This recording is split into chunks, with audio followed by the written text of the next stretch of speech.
Alors, moi, je suis Benoît Maniglier. Je suis le directeur des ressources de la caisse primaire de Haute-Savoie à Annecy. Donc, en fait, j'ai dans mon périmètre, ressources, ça vous parle peut-être pas forcément, tout ce qui va être ressources humaines, achats, immobilier, logistique, communication, budget, informatique, marketing. Ces fonctions qu'on appelle parfois fonctions support. À côté de ça, ça fait une dizaine d'années que je suis enseignant à l'université, principalement à l'UCLI, que vous connaissez peut-être, l'Université catholique de Lyon, sur le campus de Lyon, plus récemment sur le campus d'Annecy. Et j'ai eu aussi des responsabilités d'enseignement en école de commerce, ce qui est un peu plus atypique vu mon profil, sur Neoma Business School, sur le campus de Reims. Donc du coup, je connais un petit peu les problématiques que peuvent rencontrer les étudiants puisque j'en côtoie beaucoup depuis quelques années.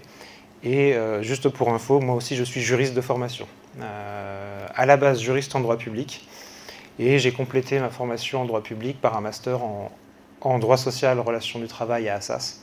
Donc mi-publiste, mi-privatiste, ce qui n'est pas si fréquent que ça. Voilà pour ce qui me concerne.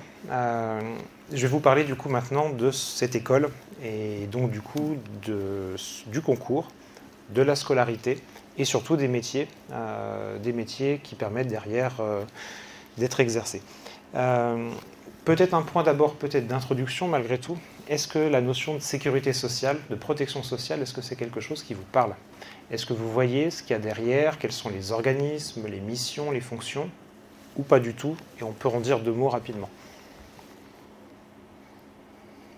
Vous avez le droit de dire non, hein, c'est pas interdit. On peut en dire deux mots, parfait. Alors, la protection sociale en France, c'est un ensemble finalement très vaste.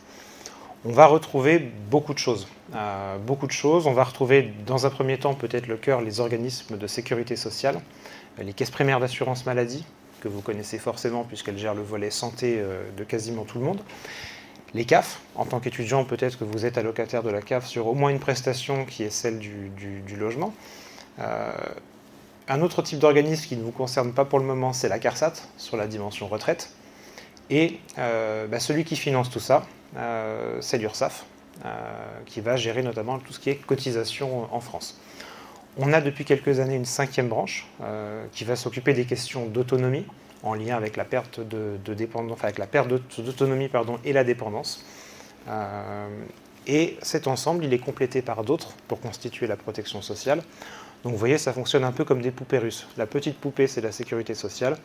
Et autour, vous avez la protection sociale qui est un peu plus large, dans laquelle on va avoir par exemple tout ce qui est politique de l'emploi, donc ex-Pôle emploi, France Travail.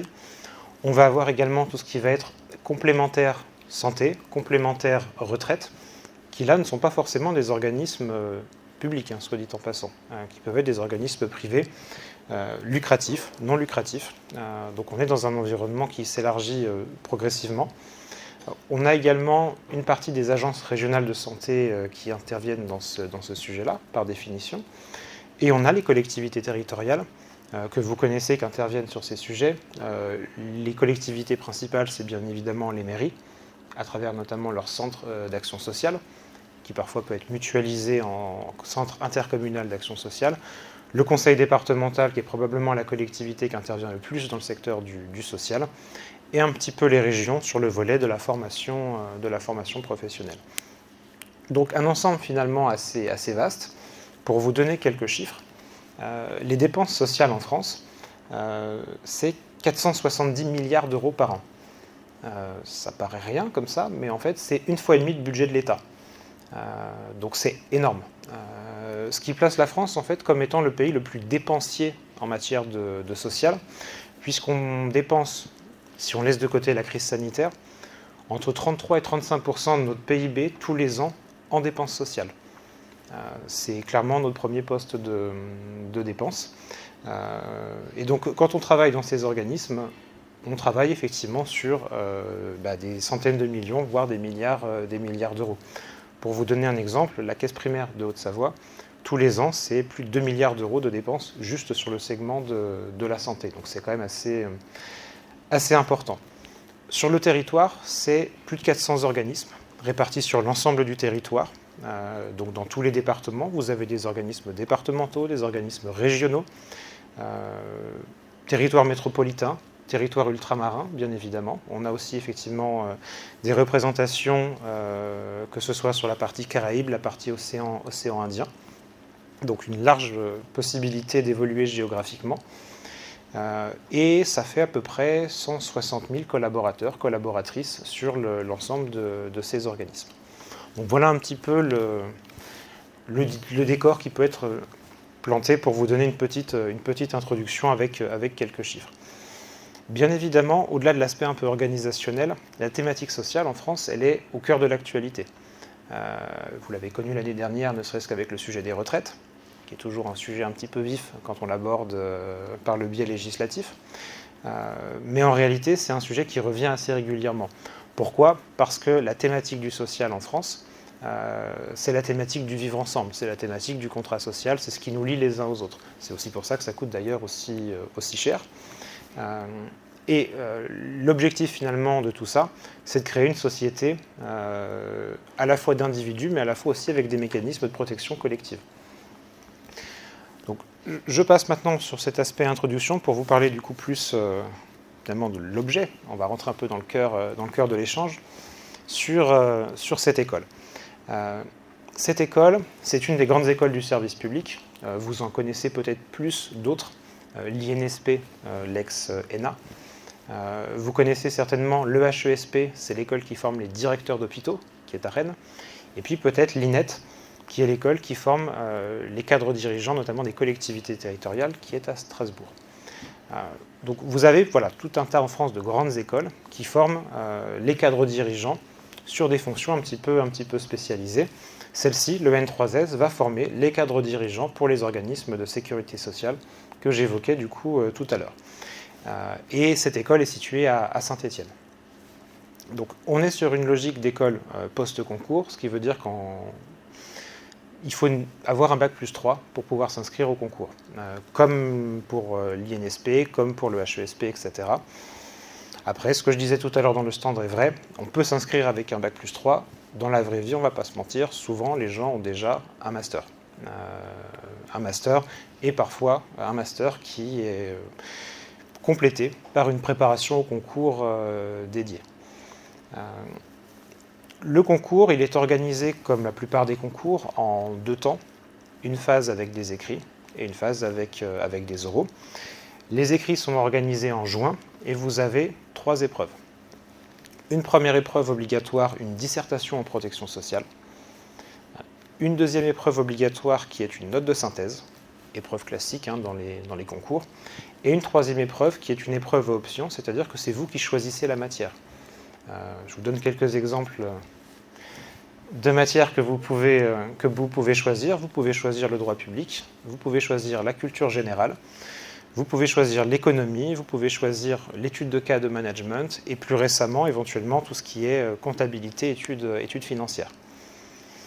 Si vous réussissez les écrits, vous avez l'honneur, le privilège d'aller aux oraux et vous avez là aussi 3 épreuves. Une première épreuve qui est une épreuve dite de grand oral, mais qui n'est pas du tout un grand oral de culture générale. On ne va pas chercher à vous demander, comme moi j'ai pu connaître à une certaine époque dans d'autres concours, est-ce que vous connaissez le seul opéra rédigé par Beethoven ? Ça n'a pas beaucoup de lien avec la thématique professionnelle sur laquelle vous allez vous engager. Bon, si vous ne savez pas que c'est Fidelio, ce n'est pas très grave. On est sur un grand oral plutôt orienté entretien de motivation. Vous avez produit une lettre de motivation, vous avez produit un CV. Et sur cette base-là, vous allez pouvoir vous présenter en 10 minutes et le jury va interagir avec vous pour savoir qui vous êtes, qu'est-ce que vous avez fait, pourquoi vous êtes là et qu'est-ce que vous avez envie de faire plus tard. Très simplement, ce jury-là, il va se poser une question, il est composé de professionnels, il va se dire est-ce que j'ai envie de bosser avec cette personne-là plus tard ou pas. Vous voyez, c'est finalement assez simple et pourtant très lourd en termes de conséquences puisque c'est l'épreuve principale à l'oral. À côté de ce grand oral, cet entretien avec le jury, vous avez 2 épreuves techniques.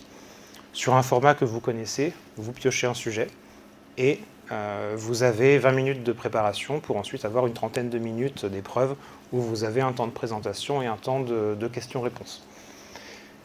Les matières de ces épreuves techniques, c'est vous qui les choisissez là aussi dans une liste. Là aussi quelques exemples. Vous avez le droit du travail, la législation, donc le droit de la sécurité sociale, la santé publique, la science politique, le droit public, l'économie, les statistiques. Je crois que j'oublie rien. Donc vous voyez, c'est quand même assez large. Et ce que vous remarquerez, c'est qu'en termes de matière, c'est un concours qui laisse une place importante aux matières à dominance juridique. Raison pour laquelle, dans les statistiques chaque année des promos, enfin des gens qui réussissent le concours, vous avez entre 50 et 70% de profils universités qui sont souvent des juristes.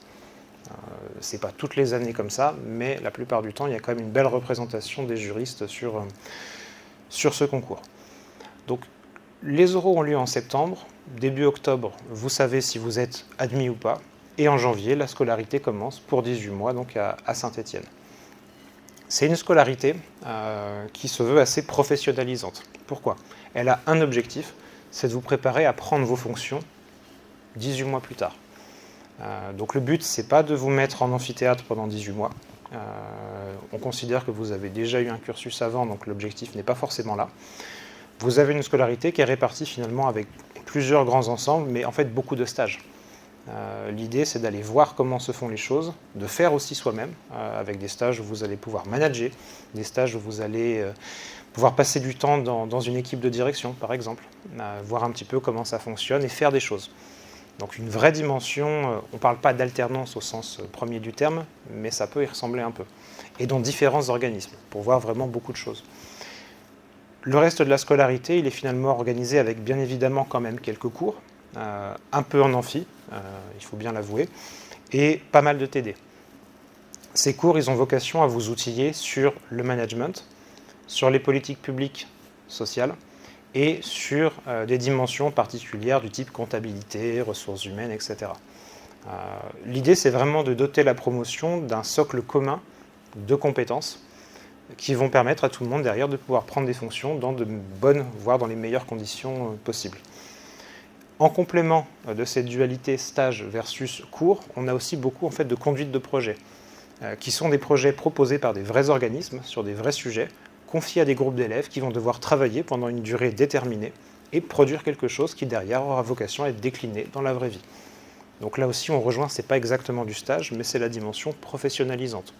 On va se confronter à une vraie réalité de terrain, des vrais enjeux, et le faire de manière collective.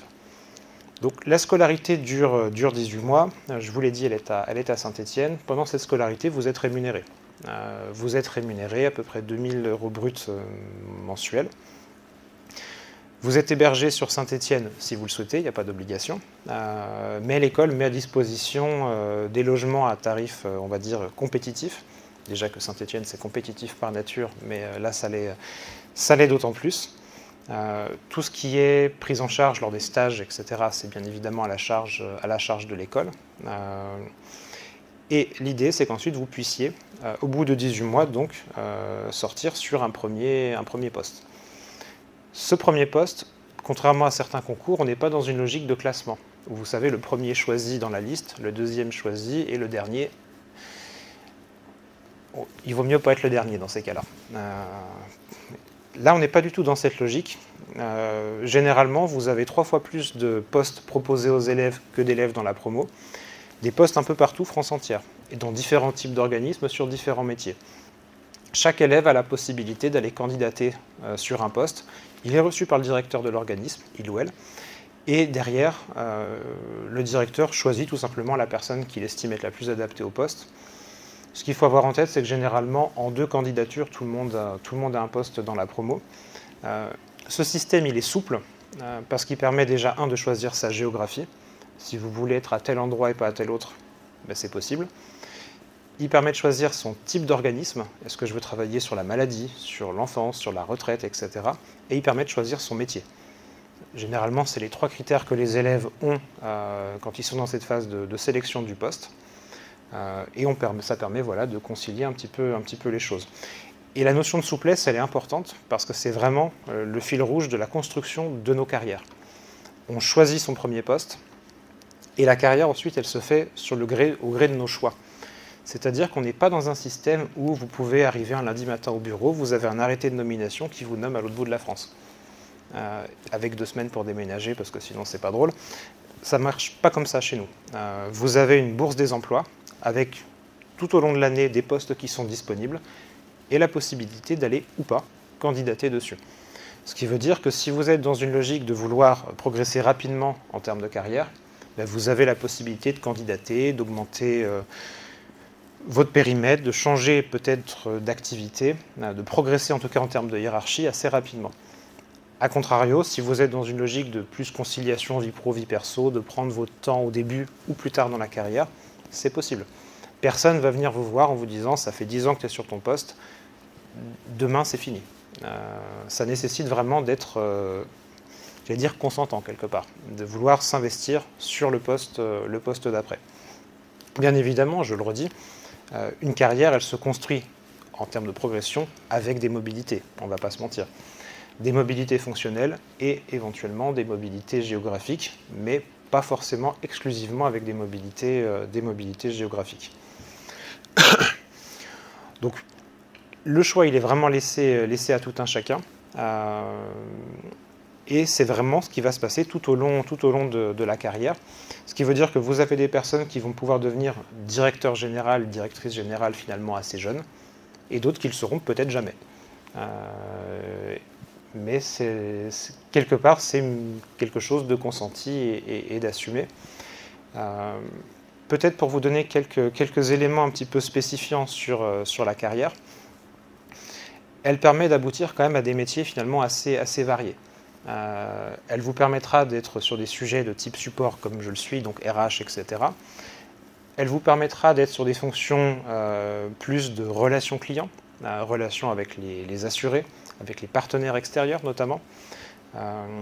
Elle peut vous permettre d'être plus en lien avec la déclinaison des politiques publiques, sur tout ce qui va être relation par exemple avec les professionnels de santé, avec tout simplement la liquidation des prestations, puisque quand même le cœur de ces organismes, c'est par définition de s'assurer que les usagers du service public puissent avoir accès à leurs droits.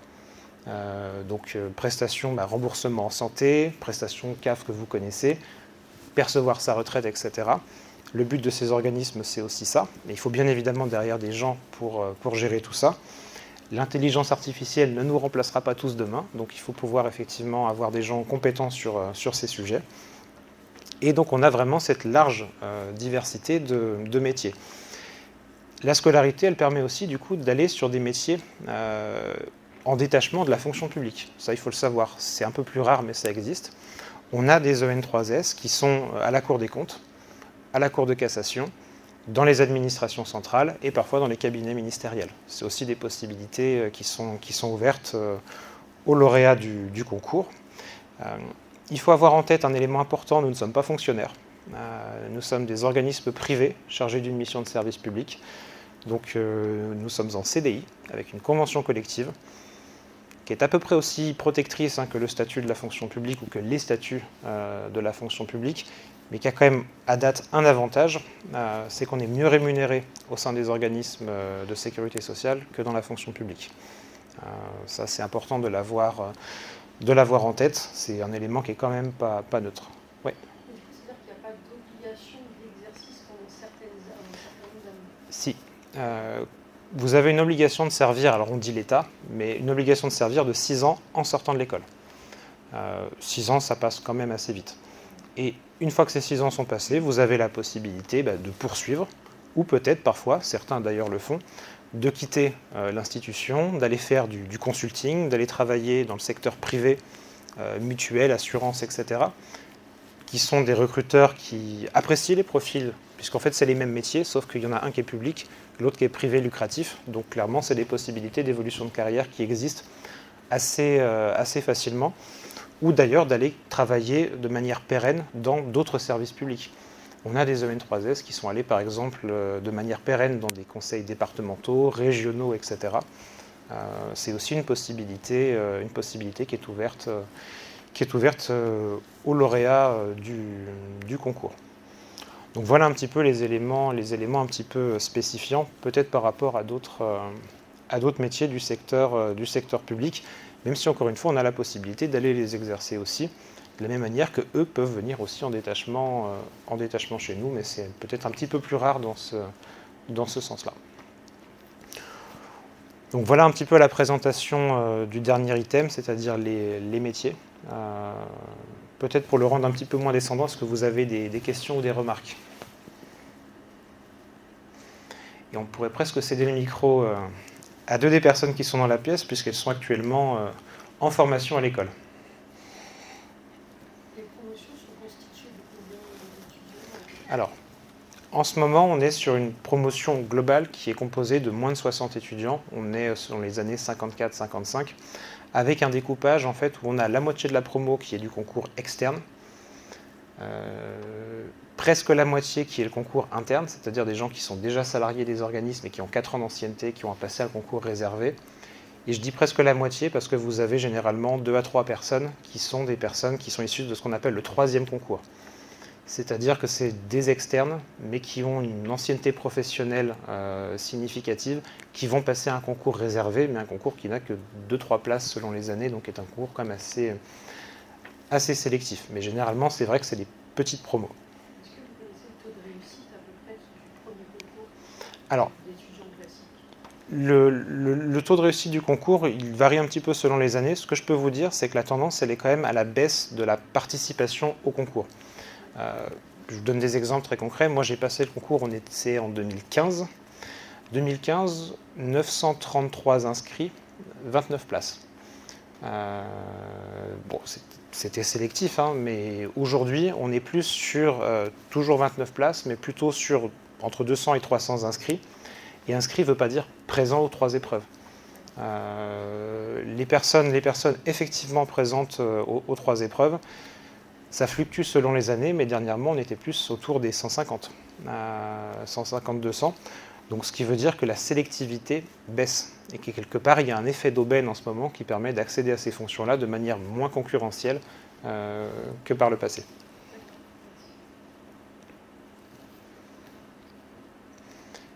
Est-ce que ça appelle d'autres questions, d'autres questionnements ou d'autres... Oui.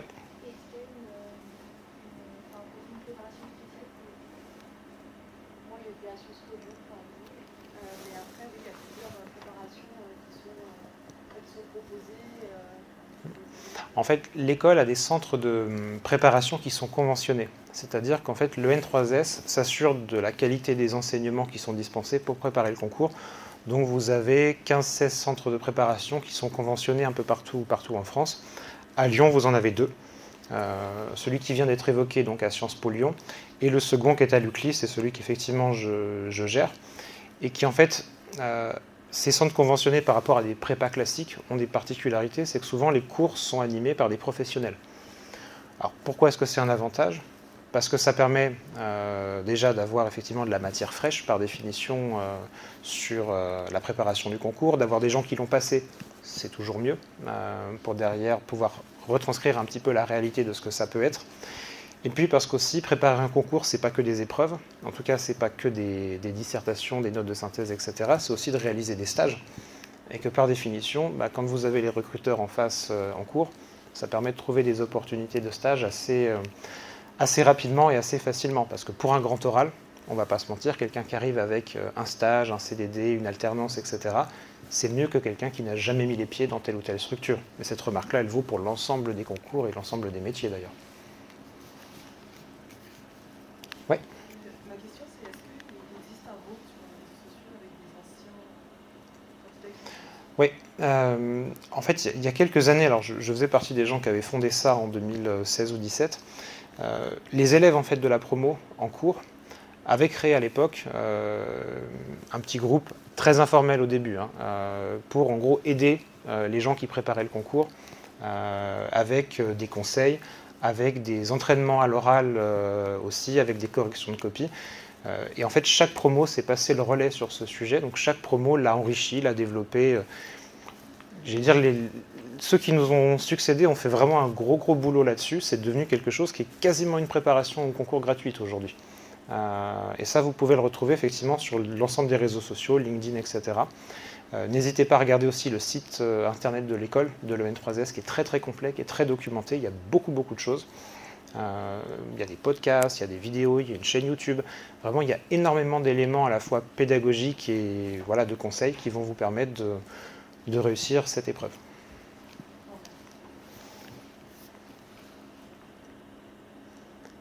Est-ce qu'il y a d'autres questions ou d'autres remarques? Est-ce que vous pouvez faire un petit témoignage parce que vous êtes en ce moment même En fait, je suis passage par hasard. En fait, j'étais dans l'hôtel. Donc, du coup, je voulais D'accord. savoir. Oui, c'est un pur hasard. Je suis actuellement en stage de direction à la CEPAM Chez moi. auprès de Benoît. Un petit témoignage. En tout cas, moi, j'ai un parcours en fait, du juriste en droit social. Donc, j'ai fait 5 ans d'études de droit et une année de préparation de concours à Sciences Po Lyon. Il y avait également Lucie aussi, comme l'a précisé Benoît, qui prépare un concours. Et je rebondis aussi sur la page, en fait, justement, je tenais en fait la page préparation au concours par ses élèves, que vous pouvez suivre sur LinkedIn et sur Facebook, où en fait on fait les concours blancs aussi maintenant. Donc en fait, voilà, on a 2 concours blancs organisés au courant de l'année, et on est souvent en contact avec les étudiants pour les aider justement à préparer le concours. C'est devenu du tutorat. Voilà, en fait, Ouais. c'est ça. En fait, par exemple, je corrigeais les copies de notes de synthèse, de culture générale, donc n'hésitez pas à passer par ces pages aussi si vous avez des questions ou si vous voulez vous entraîner. Et vous diriez que le droit, ça vous a aidé, votre cursus en droit vous a permis d'être plus à l'aise peut-être? Alors justement, Valentin, il n'a pas du tout un parcours en droit. En fait, on a des parcours totalement diversifiés en fait, au sein de l'école. Parce qu'il y a beaucoup de personnes de Sciences Po, de droit, mais aussi d'autres élèves de d'autres parcours aussi. Et alors oui, ça a pu m'aider aussi, mais c'est vrai que c'était beaucoup de travail personnel aussi à côté. Et la préparation de concours, en tout cas, aide énormément aussi. Voilà, C'est pas indispensable de faire du Non, concours. c'est clairement pas indispensable parce que, bon, comme sur la plupart des concours, vous avez une majorité sur Sciences Po droit, mais une majorité, ça ne veut pas dire une exclusivité. Vous avez d'autres profils aussi qui sont effectivement attirés par ce type de concours et qui le réussissent tout aussi brillamment que les autres. Après, moi, ce que je remarque quand même, c'est que par rapport aux épreuves qui sont proposées au concours, il y a quand même beaucoup d'épreuves juridiques et que par définition, être juriste, ça aide pour le concours. Pour la carrière, c'est autre chose. Mais en tout cas, pour réussir le concours, qui est quand même du coup le point d'entrée, c'est quand même assez utile. Je dirais juste pour compléter le propos, j'ai un parcours qui n'est pas du tout en fait en droit, soit j'ai des études d'histoire. Sauf que justement en fait je donne quelques cours de droit à côté. Mais l'idée en fait c'est de se dire qu'en termes de parcours, de profil, en fait le droit se permet justement d'avoir des profils variés, plus atypiques. Je suis l'exemple comparé à justement Eva qui a fait des études de droit. D'avoir fait des études d'histoire, ça m'a permis notamment de bien réussir des profs de culture générale, parce que j'ai choisi les profs de culture générale au détriment en tout cas du droit public. Par contre, effectivement, le droit, ça aide notamment dans la structuration par rapport à avoir si on prend une de synthèse notamment, Oui, d'avoir une ça méthodologie. Voilà, moi je faisais des plans en 3 parties, bon, une synthèse, c'est pas comme ça, donc voilà, bref. Et donc après, il faut justement s'entraîner, mais ça marche. Ok, trop bien, merci. Voilà. Il y a des gens qui sortent de faculté de droit mais qui n'avaient pas de préparation de synthèse parce que c'est pas forcément Non, mais ce qu'elle veut dire, je pense, c'est que la synthèse, c'est un peu comme la dissertation en droit, en 2 parties, 2 sous-parties. En fait. Ouais. Pour le méthode. C'est une structure en fait, pendant 5 ans on apprend à avoir une structure de pensée en fait qui est facilitante pour la note de synthèse ou pour certaines épreuves. Mais après c'est vrai que c'est une préparation aussi à côté. Et c'est vrai que je rejoins ce que vous dites, dans les cursus de droit, la note de synthèse ne fait pas partie des exercices phares. On a le cas pratique, on a le commentaire d'arrêt, on a la dissertation. Bon, malheureusement, on a parfois le QCM, mais ça, j'ai un avis très négatif sur le sujet. Et la note de synthèse est plus réservée, effectivement, quand on est sur les dernières années de certains cursus, et notamment les cursus qui sont sur une spécialisation vers notamment l'avocature, etc. Parce que c'est une épreuve qu'on retrouve dans beaucoup de concours ou examens, mais clairement pas dans tous les cursus. C'est pour ça qu'on me posait la question tout à l'heure sur le fait de dire est-ce qu'une préparation au concours, c'est impératif pour réussir le concours ? Non, C'est pas impératif. Maintenant, les statistiques montrent que dans les gens qui réussissent, on va pas se mentir, la plupart effectivement sont passés par là. Et il y a plusieurs façons d'avoir une préparation au concours.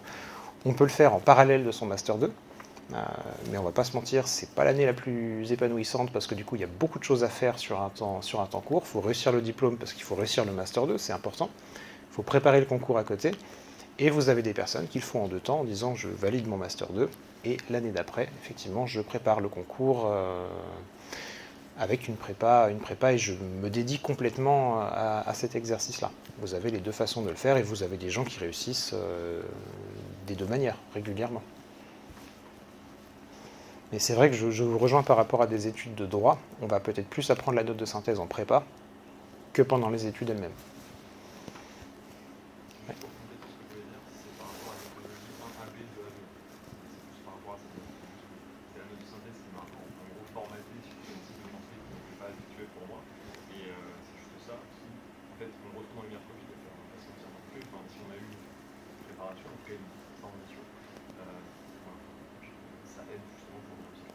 En fait, j'ai remarqué qu'en note de synthèse, ceux qui recevaient, c'est des gens comme vous, pardon, oui, qui a côté de moi, qui a fait des études purement sciences politiques, administration, politique sociale.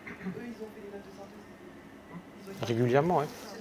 voilà, alors que en bac de droit, pour dire la vérité, moi j'ai fait des dissertations, des captations et des commentaires de jurisprudence. Donc après, je sais qu'il y a toujours le plan de partie de sportif, mais je ne suis pas sûre que ça aide, puisque si ça a aidé, tout le monde réussirait le CRPA, la note de synthèse, ce serait pas compliqué, quoi. En tout cas, moi, personnellement, mon année de préparation de concours, je me suis tellement entraînée, j'ai dû en faire plus de trentaine. En fait, même au bout d'un moment, un mois et demi avant, j'en faisais toutes les semaines. Et c'est la clé pour la note de synthèse, c'est l'entraînement. Mais pour l'ensemble des épreuves d'ailleurs, enfin, quand on est effectivement dans une logique de prépa, il y a la dimension cours et il y a la dimension entraînement. Il ne faut jamais perdre de vue que quand on tombe sur un sujet difficile, ce qui vous sauve entre guillemets les meubles, bonne fin de week-end, à lundi. Ce qui vous sauve les meubles quand on est sur un sujet qui n'est pas celui qu'on espérait, c'est la méthodo. Parce que, y compris dans les concours, mais c'est vrai dans les épreuves, moi je corrige des 2 côtés, je corrige le concours et je corrige des dissertes tout au long de l'année. Quelqu'un qui est passé à côté du sujet sur le fond, on regarde aussi dans l'évaluation la forme, la capacité à structurer une réflexion, la capacité à déjà écrire français, etc. Et voilà, c'est les choses qu'on évalue aussi. Et donc moi ça je le dis toujours, même si le sujet est difficile, la méthodo elle peut vous sauver une partie des meubles, même si on n'est pas à l'aise sur tel ou tel sujet. Donc c'est vrai que la méthodo elle s'acquiert par définition, c'est comme le vélo, faut pédaler, donc c'est comme ça que ça marche. Et un deuxième item pour être totalement transparent avec vous sur les facilités que peuvent avoir justement les profils Sciences Po par rapport aux juristes, c'est sur l'oral. Alors c'est juste un effet de masse. Les cursus de Sciences Po sont sélectifs, beaucoup plus sélectifs, donc du coup il y a moins de monde, donc il y a plus de possibilités de s'entraîner sur des épreuves orales tout au long du cursus. En droit, il y a plus de monde, par définition, quand vous avez 1000 élèves dans une promo, faire des oraux, c'est pas possible. Donc du coup, les statistiques des concours, pas que de celui-ci, montrent que généralement, à l'écrit, ça se passe bien des 2 côtés. Il y a des juristes, il y a des Sciences Po, quasiment à parité. À l'issue de l'oral, on va pas se mentir, la statistique fait que les Sciences Po ont plus tendance à rester et les juristes à sortir. Et c'est d'autant plus vrai pour les profils qui ont fait une prépa parallèle au master ou pas de prépa du tout. Parce que, je vous disais, dans la prépa, on prépare l'épreuve de synthèse, qu'on n'a pas forcément dans les cursus juridiques, et on taffe beaucoup aussi sur l'oral. Moi, je vois, ça fait des années que je prépare des gens au concours. Quand je vois arriver les juristes sur, vous savez, la première présentation à l'oral de eux-mêmes, pourtant, c'est pas un sujet, c'est vraiment parler de nous de vous. Il y a la phase conseil qui vient ensuite et on voit vraiment le vecteur de progrès entre la première présentation et la dernière qu'on fait avant le concours. Où là, pour le coup, on est sur des gens qui ont beaucoup progressé. Et c'est pour ça que c'est important quand on se dit parfois est-ce que ça vaut le coup de faire une prépa. C'est pas parce que j'y suis, mais j'ai quand même tendance à dire que oui, parce que l'oral, il y a des clés qu'on n'apprend pas tout seul et qu'on ne trouvera pas forcément sur Internet. Même si des dispositifs comme celui qui vous a été présenté peuvent permettre, en discutant avec des anciens élèves, ou des élèves actuels, de prendre, on va dire, des tips, ça reste relativement informel par rapport à une prépa qui a un cours dédié et des entraînements dédiés sur l'oral tout au long de l'année. Est-ce qu'il serait pas mieux finalement de peut-être postuler un poste dans une CPAM, je sais pas, un poste de rédacteur juridique, essayer d'entrer pour avoir un petit peu d'expérience avant de passer. Alors, généralement, pour des profils externes, il y a quand même la tentative, voilà, on essaye, on y va au moins une fois, on voit. On est assez facilement recruté sur ces postes-là parce qu'on en recrute quand même pas mal dans les organismes, hein, que ce soit sur Lyon ou ailleurs. Par contre, si on y reste 4 ans, l'avantage c'est qu'après on passe plus le concours externe, on passe le concours interne. Et là, on n'est plus sur une logique de quelques centaines de personnes. Le concours interne, si je vous donne les chiffres de cette année, c'est 24 places, je crois, mais 67 inscrits. C'est plus tout à fait le même ratio, c'est plus tout à fait la même histoire. Et avec une préparation interne, c'est-à-dire que les organismes de sécu ont leur propre préparation au concours pour le concours interne, et qui est une préparation avec des intervenants parisiens de renom, etc. Enfin, c'est quelque chose de très très solide. Donc il y a 2 stratégies possibles, effectivement. C'est j'y vais en externe 1 fois, 2 fois jusqu'à ce que je réussisse, ou je tente, je me réoriente plutôt sur effectivement l'interne, je me trouve un poste, ce qui permet effectivement de m'acculturer, etc. Et dès que j'ai mes 4 ans d'ancienneté, pof, je passe le concours interne, qui est quand même un tout petit peu plus simple, mathématiquement, parce que c'est les mêmes épreuves, hein, c'est exactement pareil, mais il y a moins de monde. Et voilà, donc ça peut être une stratégie, oui, tout à fait.